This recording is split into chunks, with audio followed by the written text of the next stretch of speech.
Well, now that we are back into another school season, and last Snare Saturday's video, I showed you a couple tips and tricks to prepare your drum for the upcoming season, it's time to see what that unnamed segmented snare drum sounds like. For those who might be new or unfamiliar with the channel. Hi, welcome. My name is Nick Costa, and I am a drummer from Philly, PA. And the drum featured in this Snare Saturday video is one that I purchased when I was in college, and I bought it off of eBay because reverb didn't exist at that time, and I bought it because it was under $200, and I thought that it looked cool. But once I got my hands on it, I was able to see that this was a pretty unique drum because it was a segmented snare drum. Are you somebody who's familiar with the Percussive Art Society? Or are you following them on various social media platforms? If you are, then you saw the announcement at the end of July that Marc Dicciani and I will be presenting in person at PASIC 2025. Not only is this the 50th anniversary of PASIC, Marc and I are going to be taking what we've been doing together as educators to create a session that's going to help you practice effectively.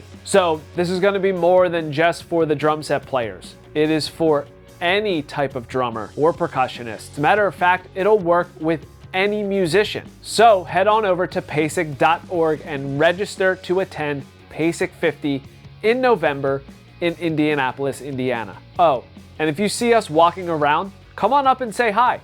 We'd love to meet you. So let's talk about the specs of this drum in particular. It is a 6.5 by 14, which is depth by diameter, segmented block construction snare drum that's made up of maple, Wenge, and Zebrawood. Now this drum does not have a name on it. There's no brand or anything else, and it looks as if there is some writing on the inside of the shell. Somebody put December of 2003 on the inside in black Sharpie, which could be the month and the year that this drum was made. Now this drum has 8 3/4-inch vents that stagger on the top and the bottom of the shell. For hardware, this drum is outfitted with 10 double-sided brass tube lugs, die-cast hoops that are either black nickel-plated or black chrome-plated, and a generic throw-off and butt plate. And I think it's safe to say the majority of this hardware either came from WorldMax or Drum Factory Direct. For this video, just like the last Snare Saturday video, the drum is now equipped with a Remo Ambassador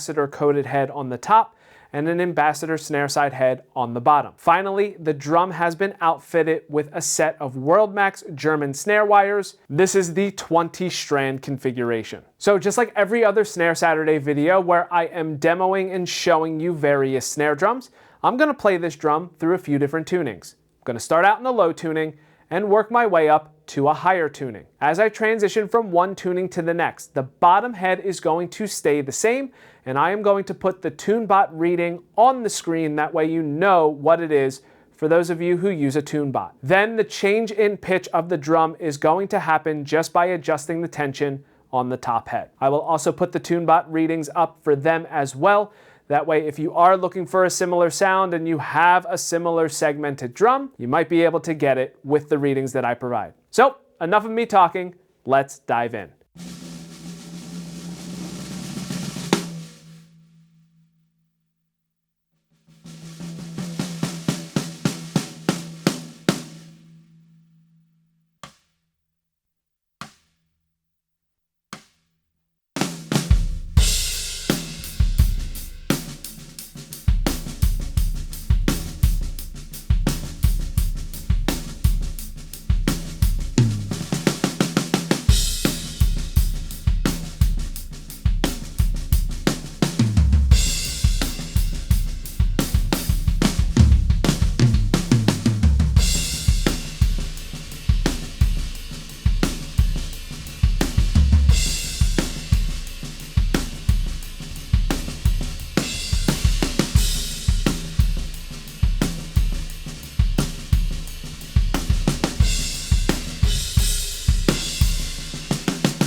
So there you have it. You had the chance to hear this unknown but affordable 6.5 by 14 segmented drum. And the real question is, how did you like the sound of this segmented drum compared to another wood snare drum? Have you had experience with segmented drums before? And if not, is this a unique sound compared to, say, a steam bent solid, a stave shell, or even various ply shells like there are today? In my opinion, I think stave and segmented drums give you similar characteristics. You have blocks of wood that are pretty thick and they're glued together.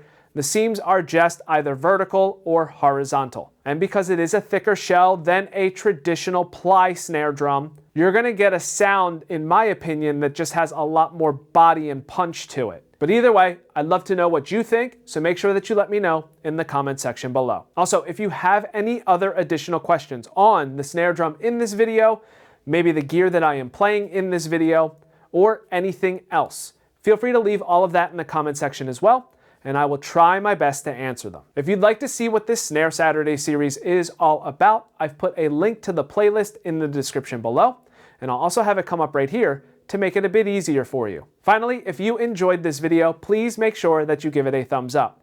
That not only makes it easier for others to find it, it is a free and easy way to support the channel. And that is it. Thank you so much for checking out this video on this 6.5 by 14 segmented snare drum. And until next time, see you later.